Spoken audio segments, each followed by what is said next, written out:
Sometimes an author states the character's traits directly.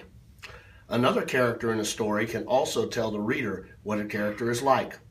Motivation is a feeling, idea, or goal that causes a character to act in a certain way. All right? Let's look at some of the tips for success before I get into what the passage is.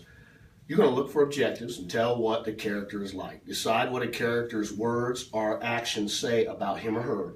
Notice how events cause a character to act during a story.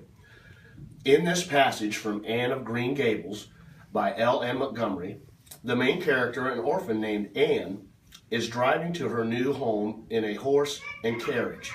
As you read, think about Anne's character traits.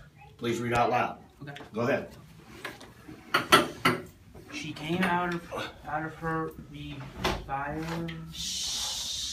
with a deep sigh and looked at him with the dreamy gaze of a soul that had been wandering afar, star-led. Shush up now!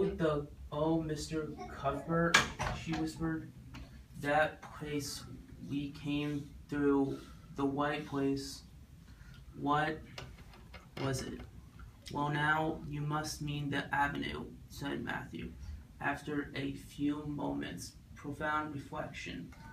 It is a kind, pretty place. Pretty, oh, pretty doesn't seem the right word to use. Nor beautiful either. They don't go far enough. Oh, it is wonderful, wonderful. It's the first thing I ever saw that couldn't be improved upon by imagination. But they shouldn't call that lovely place the Avenue. There is no meaning in a name like that.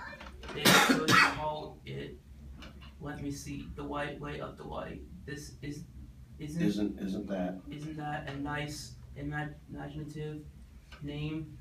When I don't like the name of a place or person, I always imagine a new one and always think of them. So there was a girl at the asylum whose name was Hepzibah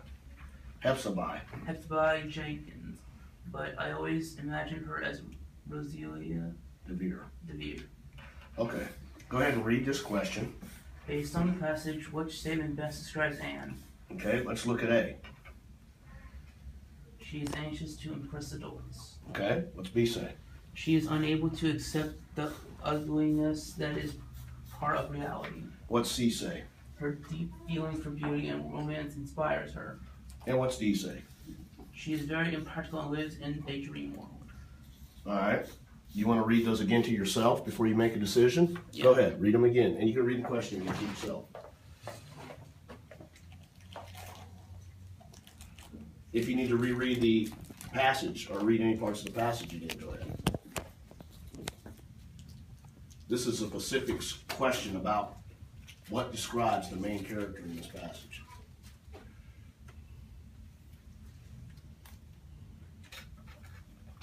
I think it's C. Okay? If you think it's C, go ahead and bubble in C. All right, down here at the bottom, we've been provided, okay, a note check to see which one is the correct answer. So what this does is it breaks down all four of your choices, A, B, C, and D. Okay, we have right here, A, details in this passage do not suggest this about Anne. Okay, so it talks about anxious and oppressive. You don't really get that from the passage, do you? No. So you know it's not A. B, although Anne is moved by the beauty, readers don't know whether or not she can accept the ugly parts of reality. Okay, because it says she was unable to accept ugliness as part of reality. That really, there's no specificness to really say that. Yeah. C, it says C was the correct answer. Okay. Yes, Anne is romantic and deeply moved by the beauty, and that's what you got from the passage, definitely, correct? Yes. Okay? And D, while Anne tends to be dreamy, readers don't know that she is impractical. Okay? All right. We're going to do the same thing here Okay. with, So I just want to let you know. Can you relay that to his? as you read this passage, think about the character's traits and motivations. Okay. Okay? Okay. All right. Thank you. Okay, so go ahead. Let's do this one. Go ahead and read this passage to yourself. Okay. All right, we'll read this one to yourself, and then we'll answer the questions. Okay? Okay. Go ahead.